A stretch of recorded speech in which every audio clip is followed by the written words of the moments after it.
I told you about the variation of conductivity and molar conductivity with concentration, and we discussed the case for strong electrolytes.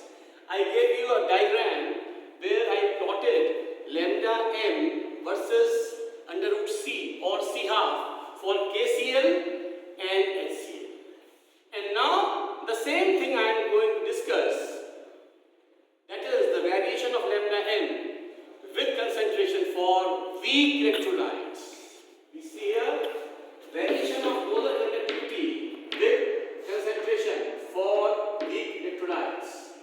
We know that the weak electrolytes dissociate to a much lesser extent as compared to strong electrolytes. The variation of lambda n with C half is very large, and so much so that we cannot obtain molar conductance at infinite dilution, lambda naught n, even by extrapolation of plot, even by extrapolation of lambda n versus C half plot. If we extrapolate this will never touch zero. This will go on like this, but never touch zero. So we cannot find for a weak electrolyte. We see this here. The variation is so large that we cannot obtain molar conductance at infinite dilution by even extrapolation of the plot. The behavior of weak electrolyte such as CH3COOH is shown in figure. This is the behavior of CH3COOH. Now here it can be noted that lambda naught n values for weak electrolytes can be obtained by an indirect method based upon a new law known as Rausch. So Rausch solved our difficulty and gave us a new law. This is the variation lambda n versus C half, and this is the variation for a weak electrolyte. You can see that even after extrapolation we cannot calculate lambda n for a weak electrolyte, and this difficulty was solved by Rausch, who initiated a very important law known as Rausch's law.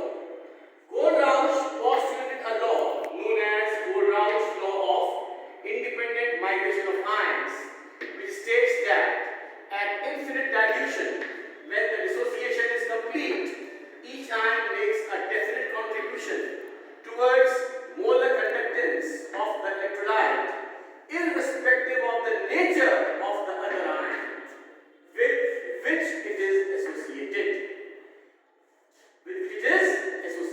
What do you mean by this? With which it is associated. What do you mean by this? This means that the molar conductivity at infinite dilution for a given salt can be expressed as the sum, sum of the individual contributions from the ions of the electrolyte. We see here some of the ions of the electrolyte. So, if molar conductivity of the cation is denoted by lambda naught plus and that of anion by lambda naught minus, then the law of independent of migration of ion is lambda naught is equal to V plus lambda naught plus V minus lambda naught minus, where V plus and V minus are the number of cations and anions per formula unit of electrolyte. For example, V plus is equal to V minus for HCl, V plus is equal to 1 and V minus is equal to 2 for MgCl2. This is the basic form of Rausch law. I have told you this. Now, what are the applications of Rausch law? What are the basic applications?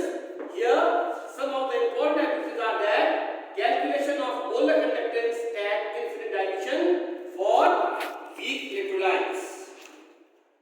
And number 2, it is calculation of degree of dissociation of weak electrolytes.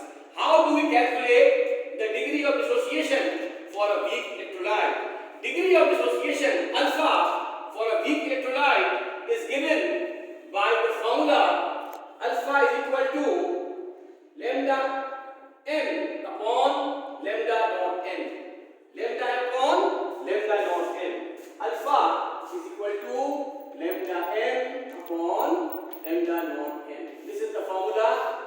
calculating the degree of dissociation of a weak electrolyte.